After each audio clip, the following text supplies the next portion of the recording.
What's up, everybody? Welcome to the Novichenko Whips YouTube channel. Today we are going to do something to install power cables from the battery up front along the bottom of the truck to the rear hitch where we have our detachable winch. Let's see what we got. Long story short, I have a winch point or attachment like up front, and I have one in the rear, and so the battery is up front, so you can power it from here, and from the front it's pretty easy, right? People will either just run it under the hood slightly and put it there, or they run it down through there and under the car. But I want to have a power on and off switch here, and then I want to be able to run either cables all the way to the back and then have the option of having them up front. Here's the detachable winch in question, just a Harbor Freight winch with the hitch mount. And so again, more than likely I would be using this from the rear for many needs, but I do have a point up front. Some people ask why I didn't get one of those that mounts in the middle or actually just mounted in the truck. I wanted a detachable for like not having to run a heavy winch all the time. Trying to kind of gear this truck for more sporty driving. I go off-road once or twice a year, but I have been stuck before in snow, and so I'm trying to make sure the truck is capable. So again, if you're going to winch from the front, I know it's not recommended to do crazy heavy, because again, you're pulling kind of on one frame rail. You could, in a scenario, if this wheel is stuck and you pull on that side, you know what I'm saying. The frame rails have these cross pieces or cross members, but I don't know how much bracing it has in terms of like X bracing to keep the frame rails from kind of, and that one, anyway, physics, whatever, engineer mind. But it's good to have. And then of course the rear, it does mount in the middle. The reason I didn't get one in the middle, although they sell one that goes under the bumper and it just sticks out here, is because it costs more than the whole winch setup and probably all this combined. You know, and so I'm like, I don't want to go through that to just install my Harbor Freight winch. Like, this is kind of a hobby precautionary thing. Cool, so we have our power switch.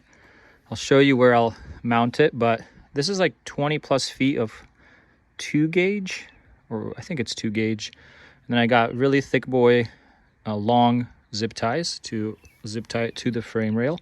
And then we have this section, which it has the plug, which will replace these wires, so that I just have a plug style connection and not just these, you know, ends that can be screwed onto the positive and negative of a battery. Although this is pretty long, these cables could be reused for something in the future. Maybe I'll set it up in a way where I'll have another connector hidden somewhere in the front.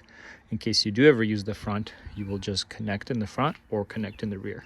But let's do one thing first, which is installing this, running it to the rear and seeing how it works. First things first, the power shutoff. I kind of spotted a place where I want it easily accessible, and of course where it'll be easy to run the cables down past the side of the rail. I don't want to run it, let's say, too close to the engine, not just because of heat, but just clearance wise and in case I need to. I also see another good spot back through there, so we'll figure out a place. We'll run a positive and negative to this, and this will be our power switch. Because you can see these sides come off and you can figure out any which way that you want to mount it. Next order of operation is to decide where to mount this connector. And I'm seeing on this kind of rail, there's a couple holes here. So we'll see if we can mount it nicely. So it's going to kind of be hidden down under there. Okay, so first I wanted to run the whole cable under the car to make sure we have enough, which we have plenty. I'm just working underneath to where I'm going to route it up. I'm going to fish it up with this audio wire that I had because I don't want to stick my hand in there and I don't have a second person. So I'm gonna link this kit in the description or comments. They are both this female side. So what I'm understanding, this one I'm gonna mount somewhere here on the front for a front connection. It's a female side. The one in the rear is the identical thing. So all I need to buy now is the male type of connection for this. I'll link that as well. And all I'm gonna need to do is route these two ends into that connection, and I don't have to change anything about the winch. Pretty much this will be set to go. I thought I might need to fiddle with this, but I don't. So I'm gonna find the female side. As you can see, that's how they're put together. They just use kind of 2 screws to hold it together. Cool. So we're just gonna mount both front and rear, but unfortunately we won't be able to test it today. Oh well, I will definitely continue this video after today for when I get the other part of the connector. Let's move on. I am under the truck, as you can see, front wheel, and so there's the arch, kind of like the turbo sits here. So we're gonna fish it into there, and so here's my way of fishing it up there. There's the back of the truck, so I'm just gonna snake it up in there, and then of course we're gonna mount it out of the way of any heat like the turbo or downpipe, and of course secure it with some strong buoys, zip ties. You're up here with me now. Hopefully this all comes up without a fight. Might get kinked on something, or get a snag.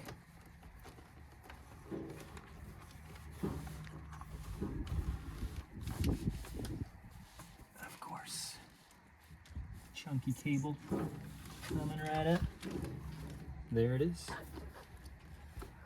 First of all, probably just gonna keep it connected or keep them together. I'm gonna fish out a little extra so it doesn't flop away. And leave it here.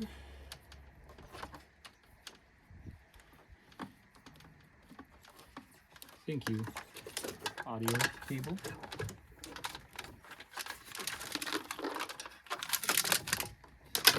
Fish you out of here now. Bye-bye. And so of course it's gonna more go down under here. So of course the negative, positive, click, click, clickety click. We are gonna secure it nicely under there. And so what I'm gonna do is give it enough slack and zip tie it somewhere here so that I can do the rest under the car, and I will know how much I need. All right, it's getting a little dark out, but we're gonna have to finish this another day. First of all, I'm just gonna zip tie these to here, but you can see how I've routed it far enough away from the engine, but down there. And then it's not the most beautiful job, but I'm gonna zip tie these together. They're not gonna get rubbed by the tire, so the tire does not reach over there, and they are away from the turbo. And then you'll see very easily, it's pretty easy to route every little bit and just use those hardcore heavy duty zip ties. The most interesting and important stuff, of course, is to route it behind the shock on the frame rail above all the moving assembly of the rear suspension. So it's going along there. And so let's see, it's up there. See what I mean? And then up here away from the exhaust, and then I route it. It was perfectly long enough to route and hide out of sight. Guess where it is? It's actually hiding right under there. So this is holding my connector, and I just, whenever I need it, I'll be able to pop it out of here, connect it, use it, pop it back in. Pretty cool. I'll catch you guys when I do the front piece, and I'll show that off. All right, so it's a new day. And we've pretty much finished routing the two grounds for both the rear and the front connection. If you look down there, you can see that my front plug is kind of fished down there, and then of course the rear wires fish to the back. And here's how I did the safety switch, or whatever you want to call it, the power switch. So I haven't wired it to the positive on the battery yet, but that's this cable. And the reason is I can't really test it with my winch until I get my connector in the mail today. So we'll be following up in this same video. But what'll happen is this will route to the positive on the battery. The negatives, of course, are always on. And pretty much when you power this on, that will be powering the two front and rear cables. I wouldn't run anything simultaneously front and back, but again, you just have cables going to both ends. And then of course, all the time you'll run it off for safety. And so the one plug is right here. I'm going to find a very neat place to store it. It's right by the front winch point, so you're not gonna have to look far, but it is nicely hidden. And then of course, as I said, in the rear, we have ours hidden under here. It's easy to pull it out and connect there. Let me know if you've done a similar kit and if you've done anything better or recommend anything about it, like weathering or anti-corrosive stuff, maybe on these connectors or connections. Much appreciated. Okay, my connector kit came in, and so I have figured out a way to keep the original connectors and use the connectors that come with this kit. Oop, let me just show it to you. So this kit comes with these style, and I didn't want to bare my wires again.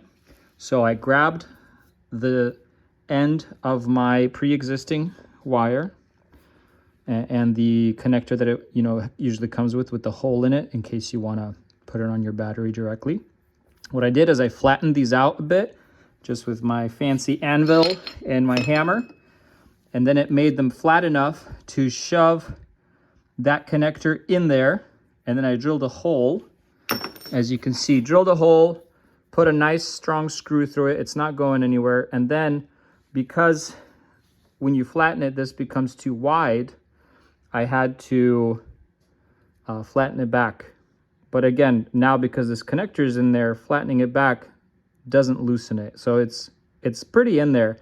I just wanted the option of if I ever want to pull these off, I'll still have the option of using the old style connector. And then of course, electrical tape it.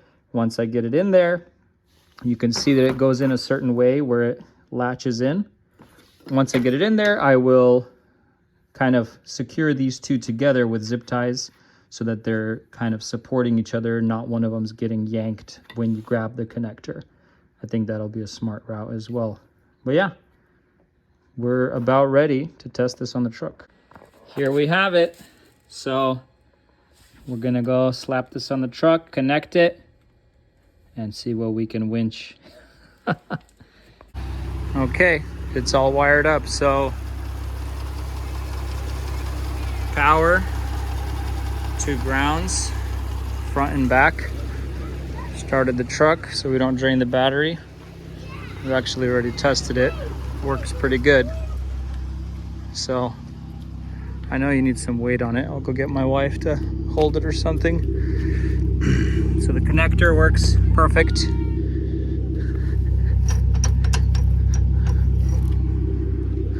And then so you grab your little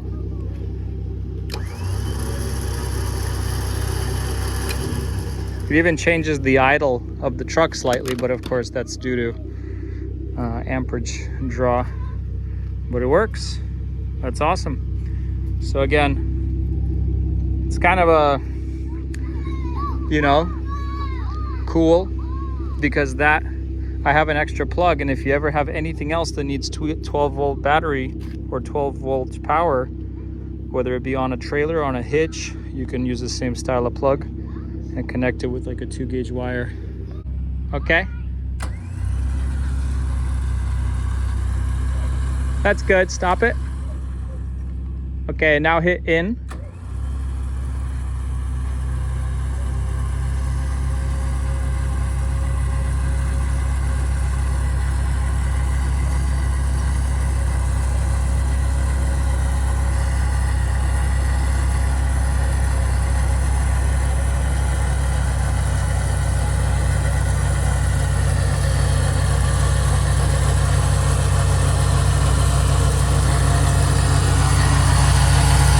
Let go. Like very lightly, do a little bit more, a little. That's good. Nice. Thanks. It works.